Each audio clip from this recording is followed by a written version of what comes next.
I'd like to get a different spin on things, you know, maybe challenge the Fed and Fed now and then, and challenge those who don't defend the free market like I think it should be defended. Well, it does bring us to what your son is doing. It's almost as if you handed him the football and said, go make these things that I tried to make happen finally happen.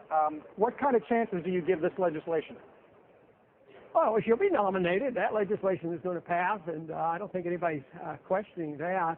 You know, I haven't ever talked to him about what he's doing. I've read it in the paper and heard it on the news that he might put this hold.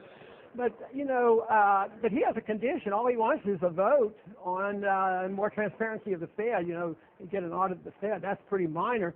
And I think it's the time is ripe for this now. I mean, we had a couple votes in the House, and we were able to get good support in the House. The people are for this. But Yellen, now that she's coming up and will be appointed chairman of the Fed, her reputation is for transparency. So I would think that maybe we'll get some support for her because of her announcement that she wants more transparency of the Fed, and I think we deserve it. The people deserve it. We need to know what the Fed is doing and not have all these trillions of dollars being spent and churned through the world economy without us knowing about what's happening. But Congressman, in a way, we've never had more transparency from this institution. I think people, you know, the sausage making has been revealed.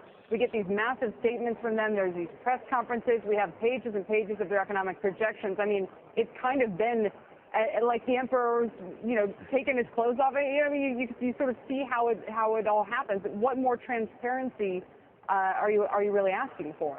Well, I'd like to know what they're doing internationally. They never tell you what they're doing internationally. We don't know the details of the trillions of dollars that were used to bail out banks and central banks around the world and corporations during the crisis. So, yes, we should know all about that. The numbers that they give you, I mean, I don't think they're all that revealing. In some sense, yes, we know a little bit more. We get the minutes a little bit sooner. We know a little bit. But believe me, the big stuff is done in secret. And I think the American people want transparency. They're tired of being spied on, and they're sick and tired of having privacy of the Federal Reserve and complete privacy of the U.S. government. They're tired of all that. They want more openness, and I'm glad that Yellen is on the side of that issue. So someday one of you might ask her, you know, what does she think about an audit of the Fed since she supports more transparency?